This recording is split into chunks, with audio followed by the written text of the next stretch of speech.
I think we need to focus on this issue. We need a new definition of the word usury.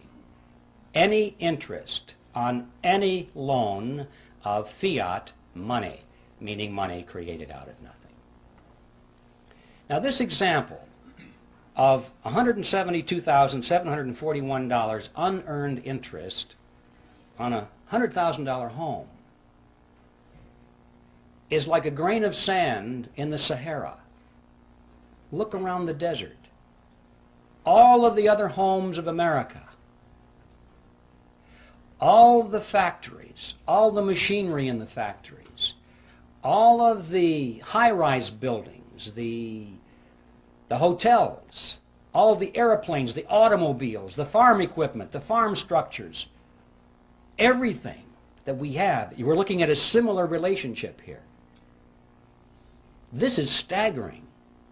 To consider the amount of money that is in this huge, wide river of wealth flowing into the banking cartel because the money was created out of nothing.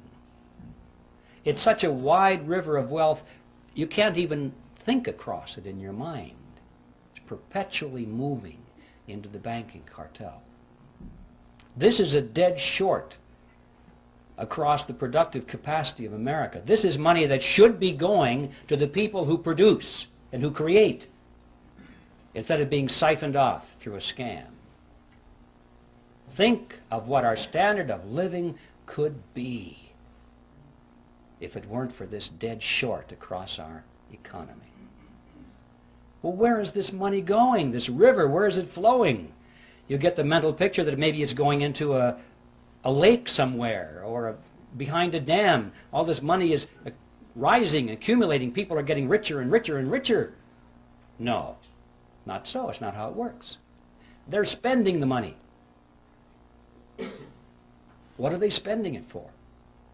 Well, they're not spending it for more yachts and more mansions. That's not it. I mean, they got rid of the mansions back on Jekyll Island. They got bored with those things. Once a person has all the money that they can possibly use for the material pleasures of life, what is left? Sure, power. Absolutely.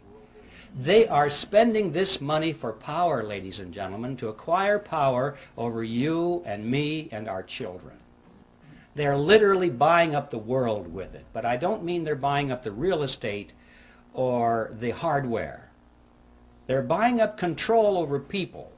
Technically, in sociological terms, they're buying control over the power centers, which means those groups and institutions through which people live and work and follow leadership and accept information.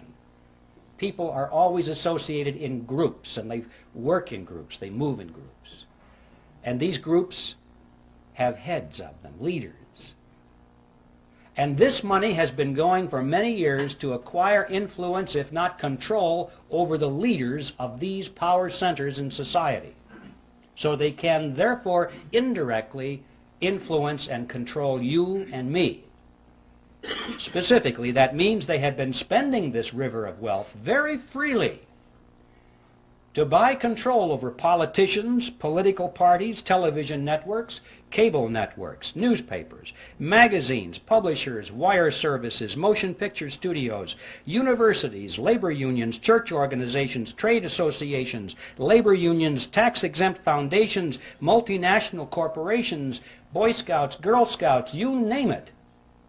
Make your own list. I guarantee you, if you have a large, influential organization which influences people, you will find that this river of wealth has been flowing partly into an attempt to acquire control over the leadership of these institutions and organizations, especially those which are offered as opposition, especially those which supposedly are to stop this whole process from happening.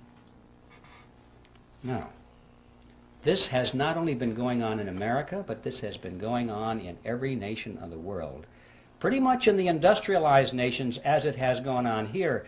But I'd like to call your attention to what's been happening in the so-called third world, or the underdeveloped nations. This process is now complete. It's not going on. It's finished. They literally have bought those nations. Have you ever wondered what's going on there with the IMF, World Bank? Every once in a while on the back page of the newspaper you read that Congress once again authorized another $100 billion or so to go to the World Bank. And then it explains very carefully that this money is being used for humanitarian reasons. It's being used to uplift the standard of living of these poor people. That is an appearance of the fourth kind if you ever saw one. It's not being used for that at all. If it is, they're not doing a very good job, because after all these years, you cannot point to one of those countries which has had its standard of living raised one iota by this vast expenditure of money, because it was never designed to do that. The money does not go to the people. It does not go to the industries or the businesses of those countries where it might have a chance of raising the standard of living. It goes to the politicians, doesn't it? It goes to the governments of those countries, and it is used specifically to perfect and strengthen the control mechanisms over their people. Usually this starts out as an inefficient dictatorship, but by the time they get the UN money, it ends up as an efficient dictatorship. They have a better organized and equipped army. They have a better paid bureaucracy, more people in the bureaucracy. They have more ways of controlling their subjects. They have food chains that they can offer to their friends and deny it to their enemies. This money is used to build totalitarian systems in every country that you want to point to and analyze. You see, these people, these leaders of these countries, for the most part, couldn't care less about the standard of living of their subjects as long as they live well. They live in their mansions, have their yachts, their jet aircraft, and they go to New York and live in the Waldorf Astoria while they attend United Nations meetings. They're very happy with that. They have no ideology. Communism, socialism, fascism, capitalism, what difference does it make? Where's the money?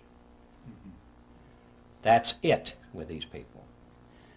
We know how welfare families in this country can be second, third generation families, and there's no hope at all of getting them off the dole because they can't imagine any other way of life.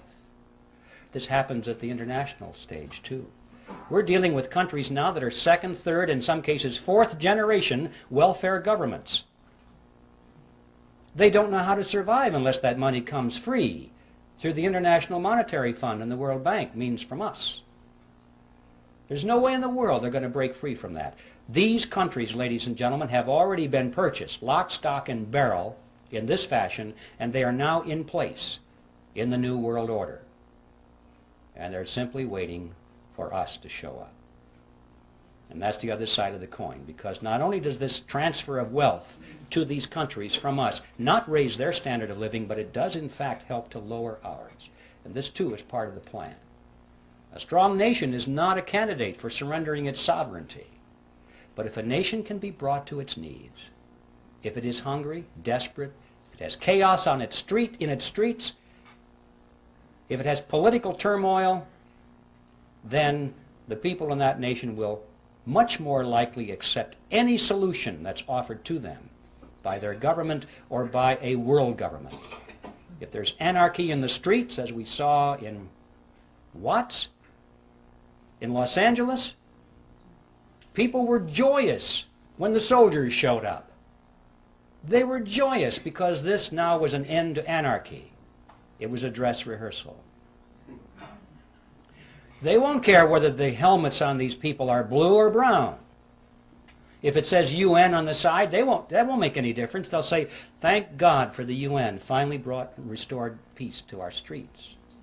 And if people are hungry and they're out of work and they don't know what to do in the economy, they'll be so thankful for a UN monetary unit which has purchasing power a little bit.